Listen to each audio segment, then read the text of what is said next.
October 27, the order was enforceable, so you could get arrested. And community members went out 2 days after that to confront the company if they were to come to the drill site. So here's community members supporting the chief and the Benowengigeg, which means protectors.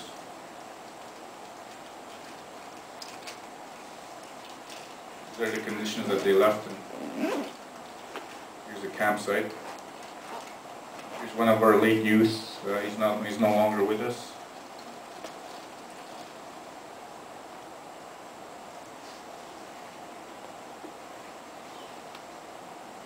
So December 2007, contempt of court hearing. KI did not defend a contempt of court motion brought forth by Platnex.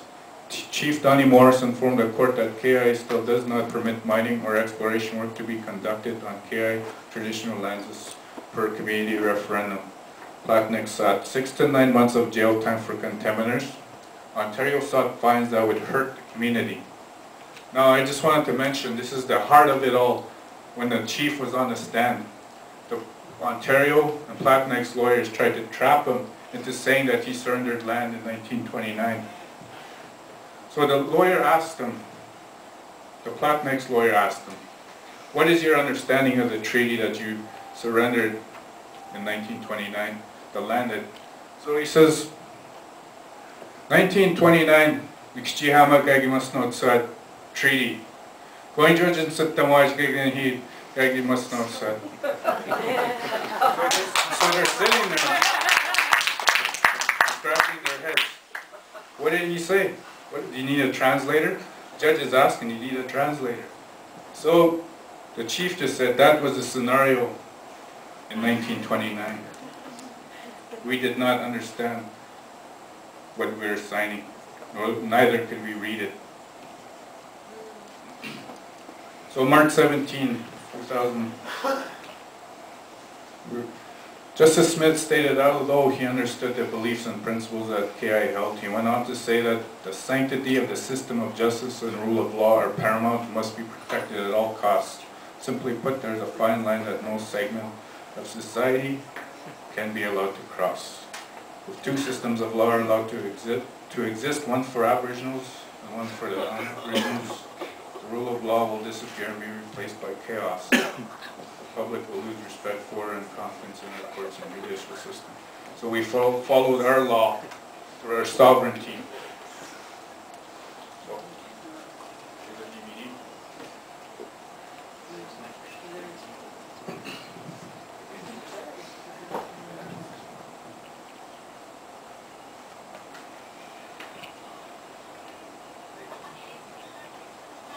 Two very different perspectives and cultures in a struggle over one of Canada's last remaining frontiers is exactly how Justice Patrick Smith described the issue that has been ongoing between KI First Nation and mining company Platnex dating back to 2000. Today, a move by the court that brought reality to the fight for the small First Nation community. Their local leaders taken away and put behind bars for the next 6 months. It is a very dark day for Canada, and I am ashamed to be in Canada today. Justice Smith explained that this decision was based on an open declaration by KI leaders that the order of the court would not be respected and they will never allow mining or exploration to take place on their traditional lands. Smith also cited KI's lack of financial means to pay any sort of fine. Defense lawyer Christopher Reed says the decision wasn't entirely unexpected. Reed says the government has chosen to ignore a problem that he says has solutions. What these First Nations are saying is that they have to adopt an approach where they sit down and negotiate with them, negotiate land use planning, and withdraw some areas from mineral extraction and mining. And there's no reason they can't do that. They just choose not to do it. That's why these conflicts are going on right across the province now. The Mining Act needs to be reformed, and First Nations need to be taken seriously and given respect, not just lip service. Justice Smith did provide all of the defendants the option to purge their contempt by complying with the court. Only one band's leader made that decision and opted out of jail time. The others stuck to their guns. And I have no qualms about going to jail. I believe in what I'm doing. for you it's worth going to jail for? For me, to make a point to Canada and Ontario, yeah, I have to, because if we stop here and not go all the way, what's the point? I mean, I wasted enough money. Land Grant Chief Stan Beardy says more community members and leaders are committing their support, willing to be incarcerated as well. He says they will continue the fight for the KI leaders while they sit in jail.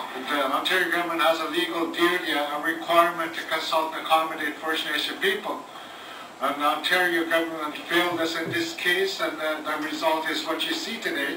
Our people are not criminals, but they are being criminalized by practicing what we have done for thousands of years. Amanda Bay, TVT News.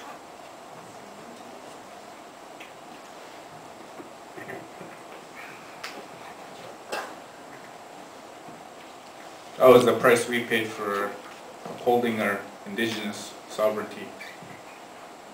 So here's our female counselor. She was alone for 68 days in jail.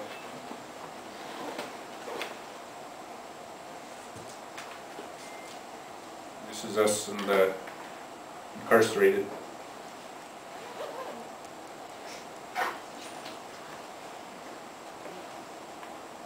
That's with Elijah Harper, who came to visit us while we were incarcerated. And also, this is our elder that went to the United Nations. You see right here. That is teasing. The supporters we received, the rallies that were held.